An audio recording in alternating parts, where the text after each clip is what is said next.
Bonjour chers élèves de première année du collège. Aujourd'hui, on va commencer le deuxième chapitre intitulé Les étapes de la formation des roches sédimentaires. مراحل تشكل الصخور الرسوبية. D'après le titre, on peut déduire que le mot-clé de ce chapitre, c'est les roches sédimentaires. إذن الكلمة المفتاح أساسية في داخل هذا الفصل هذا هما لي روش سيديمونتير صخور رسوبية. الترجمة ديالها صخور رسوبية. Donc d'après le titre on peut déduire qu'il y a deux types de roches. عندنا نوعان ديال الصخور. عندنا la roche mère ou bien origine صخرة أصلية.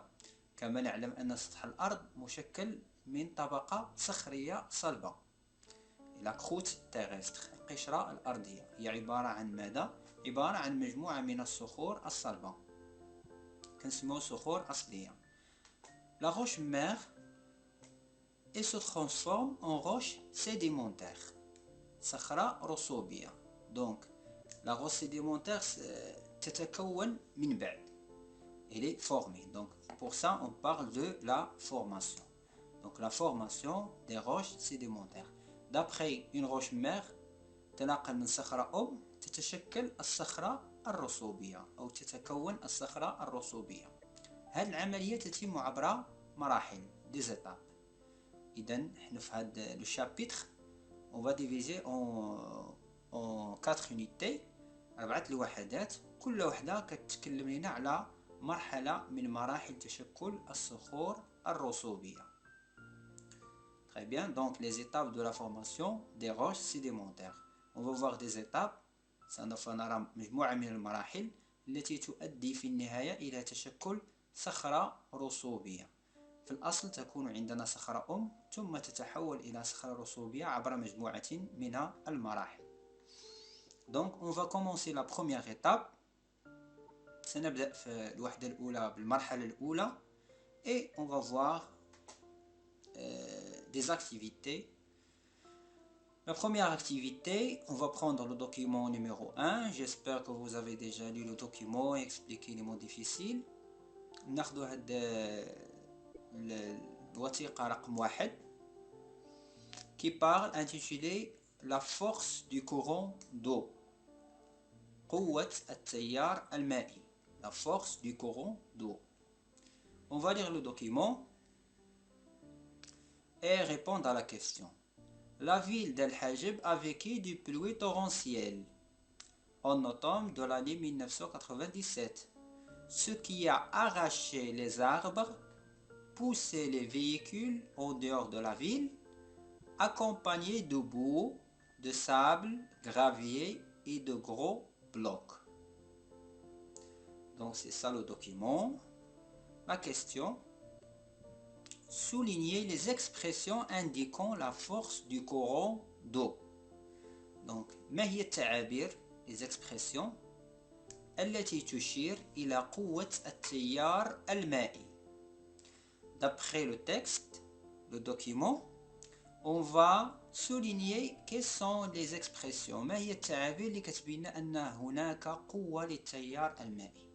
Donc, مدينة الحجب عرفت أمطار غزيرة des pluies torrentielles. أمطار غزيرة.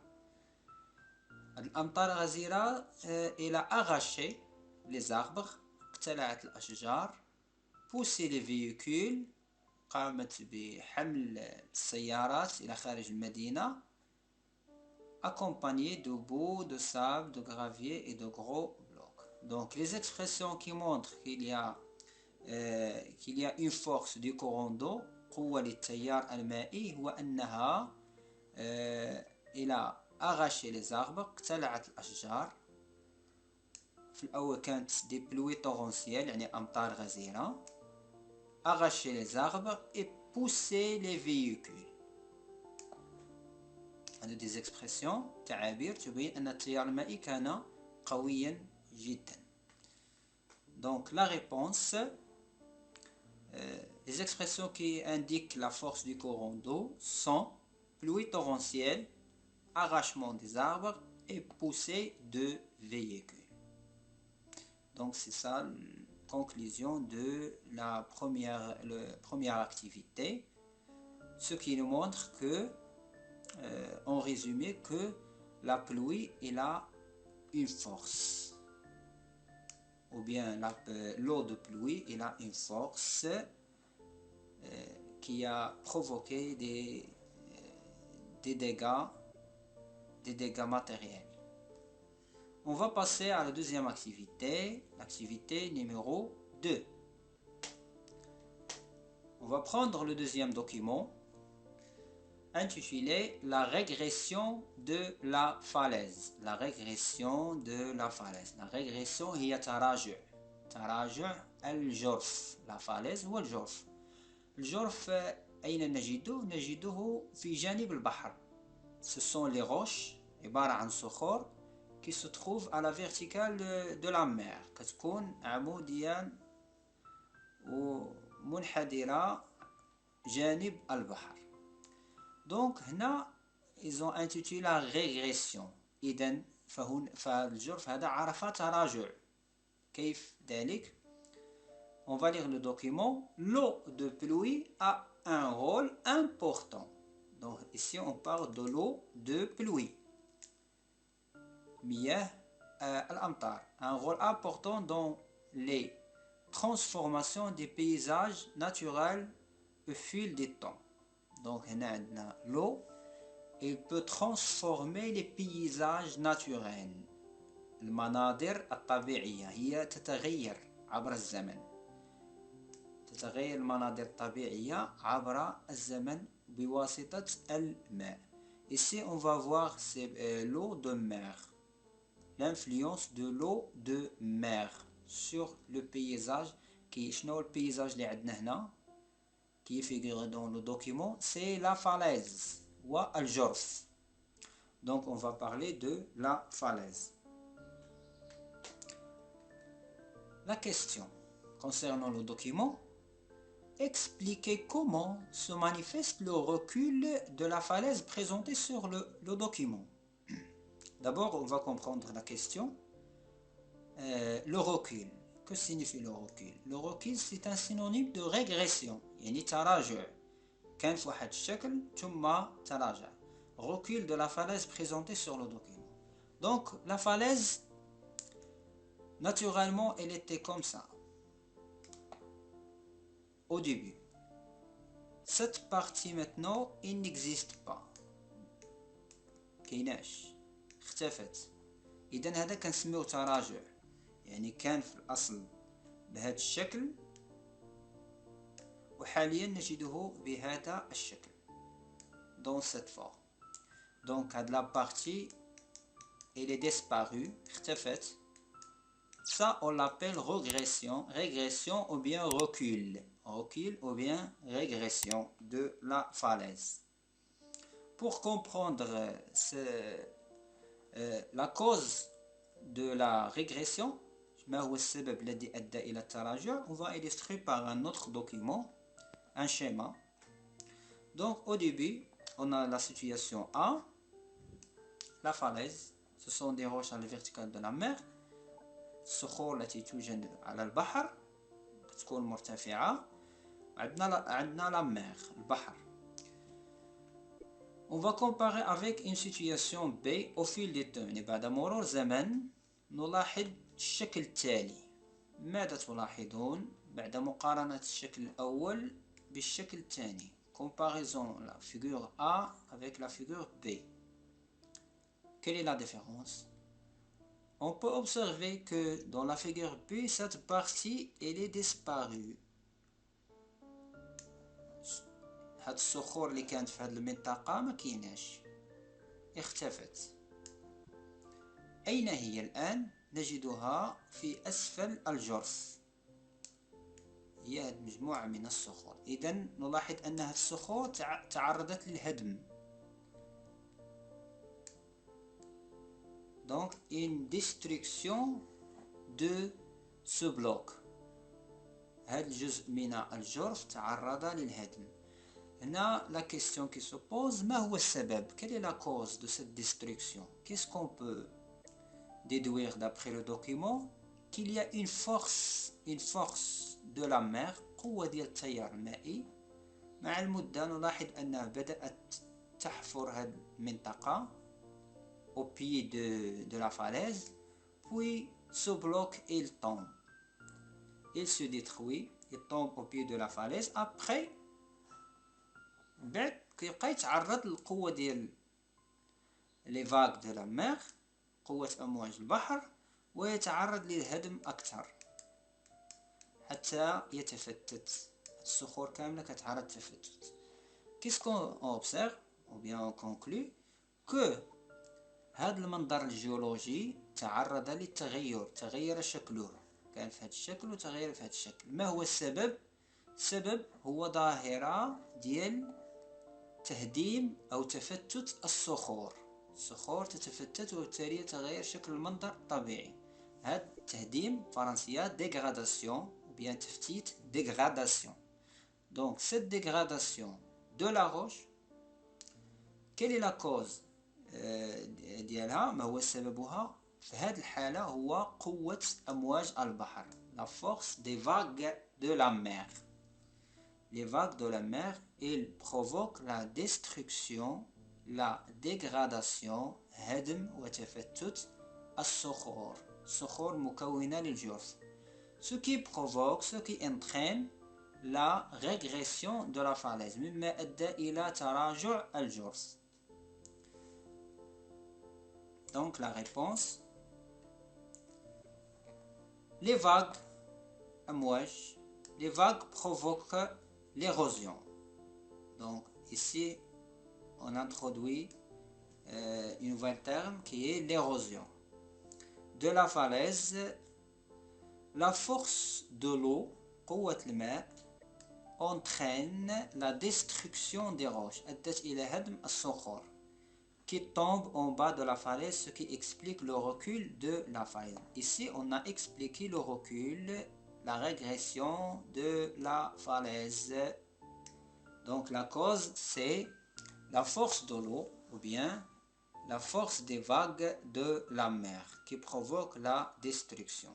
هذه العملية ديال التهديم وتفتيت الصخور كنسميوها l'érosion، الحتس.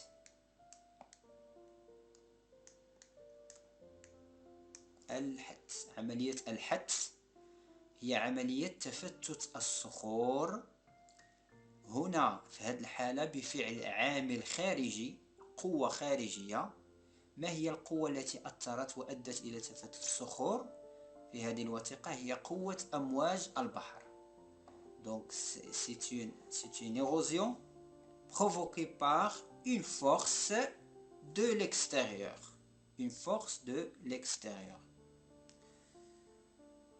Donc on va conclure les deux activités par la définition de l'érosion. ما هو الحتس؟ L'érosion c'est le processus de dégradation، هي عملية ديال تفتت et de transformation de relief وتحول المناظر الطبيعية et donc des roches. يعني لأن المناظر الطبيعية جيولوجية مكونة من جيولوجيا، كنتكلموا على علم الأرض أو الصخور. Donc la transformation du relief, par exemple on a vu la régression de la falaise، تراجع الجرث. Donc c'est un exemple de transformation de relief et des roches، لأن les roches ملي تغيرت الشكل ديالها تغير الشكل ديال الغوليف. Donc l'érosion الحتس هو عملية تفتت وتحول التضاريس وبالتالي الصخور. C'est le processus de dégradation et de transformation du relief et donc des roches. ما هي العوامل؟ شنو هما les facteurs ou bien les agents؟ العوامل facteurs ou agents.